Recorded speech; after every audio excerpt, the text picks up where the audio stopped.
Sir कल इसी पे इजलास, उस पे आने से पहले आईनी तरमीम किसी सूरत आप उसकी हिमायत कर सकते हैं? देखिए, आईनी तरमीम ऐसी चीज़ है, काशिफ साहब एक चीज़ ज़हन में रख लें, इस मुल्क में जितने आईनी तरमीम हुई है, आप मुझे बता दें वो कौन सी हुकूमत है जिसने आईनी तरमीम की और उसके पास 2/3 मेजॉरिटी थी।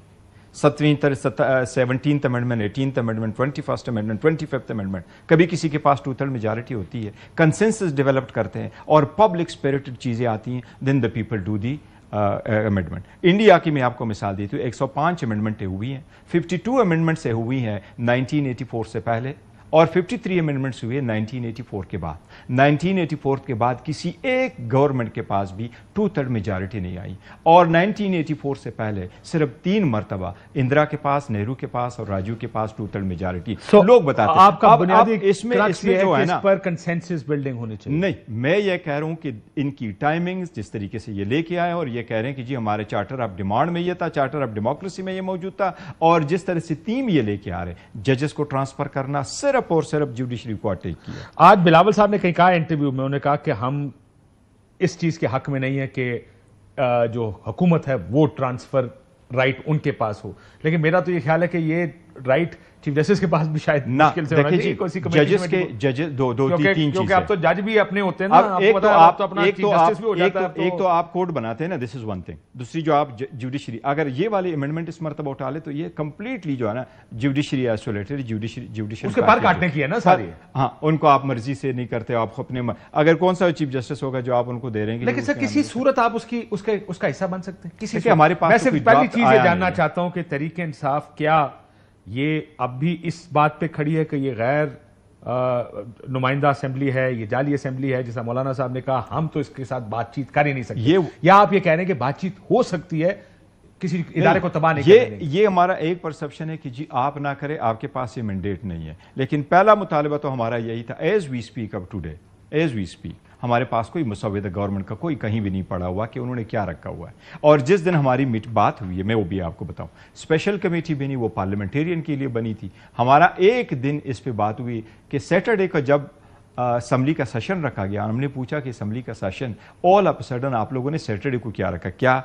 कल कोई कॉन्स्टिट्यूशनल अमेंडमेंट आ रही है, लोग कह रहे हैं। तो हमें ये कहा गया, इसहाक डार साहब ने कहा कि नहीं, कल तो नहीं आ रहा कोई कॉन्स्टिट्यूशनल अमेंडमेंट, सैटरडे को नहीं आ रहा। उन्होंने ठीक कहा ना, उन्होंने कहा सैटरडे। अच्छा, संडे को बात तो सच कही ना। देखिए, डार साहब को इतना क्रेडिट दें, वो सच बोलते हैं। उन्होंने कहा सैटरडे को नहीं आया, वो सैटरडे को नहीं आया। उन्होंने कहा होता कि संडे को भी नहीं आएगा, तो वो भी ठीक। संडे को जब हम बैठे तो बात शुरू हुई, आजम नजीर तारिक साहब, he was a nice gentleman, उन्होंने ब्रीफ देना शुरू किया। तो मैंने उनसे पूछा कि जो ब्रीफ आप दे रहे हैं हम इन राइटिंग दे दे। उनके पास वो ब्रीफ इन राइटिंग नहीं था। उन्होंने कहा मैं आपको ऐसे जो मैंने उसका खदो खाल, वो तो सर देखें सर, इसकी तफसीलात सब जानते हैं कि इस दिन हुआ क्या। रात के अंधेरे में 12 बजे भी इजलास की तैयारी थी, मुझे बताया गया। हाँ बिल्कुल। रात को 8 बजे 9 बजे मैंने किसी को, बड़े अहम आदमी को फोन किया हुकूमत के, उन्होंने कहा कि 12 बजे इजलास होगा, तरमीम हो जाएगी। वो तो मौलाना तैयार नहीं हुआ।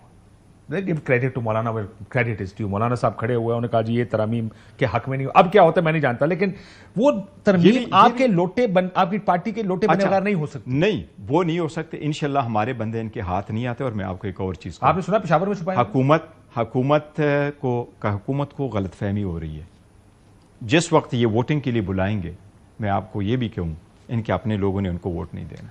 सुना आपके बंदे, इन्होंने आपके केपी में छुपाए हुए अपने हमारे बंदे अल्हम्दुलिल्लाह सेफ है, सिक्योर्ड है, लेकिन इनके अपने बंदे कुछ, जिसमें केपी के एमएनए भी शामिल है, वो भी इनको वोट नहीं दे रहे। वो कहता है आपसे राब्ते में, देखे उनमें से आपको अंदाजा हो जाएगा, इनमें से केपी गवर्नमेंट के एमएनए यही कह रहे हैं कि हम जमीर के मुताबिक करेंगे, हमने वोट नहीं देना।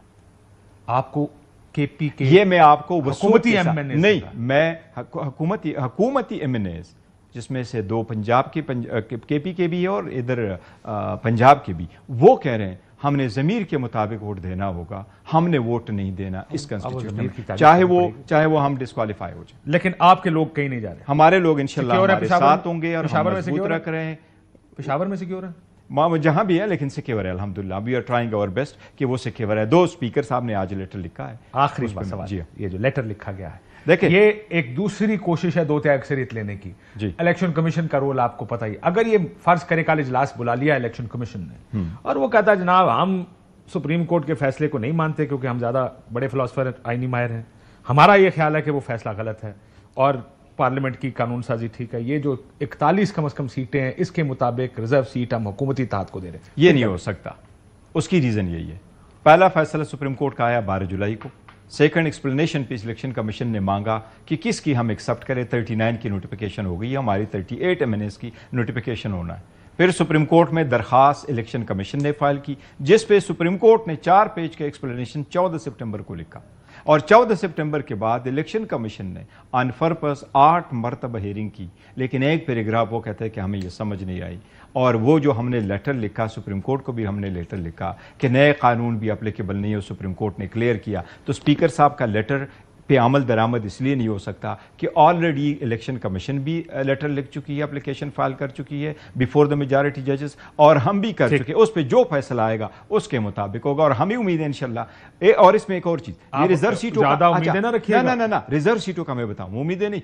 पहला पॉइंट है हमारे 38 एमएनएस का नोटिफिकेशन होना, और उसके बाद रिजर्व सीटें, वो नहीं हुआ है। उसी के लिए तो पेंडिंग है। हमारे 39 की हुई है, बाकी नहीं हुई। 39 हो चुके ना, वो 39 हो चुके हैं, यस। वो 41 रहते हैं, 38 और दो तो चले गए। जी, 2 चले गए और ये 38 और रह गए।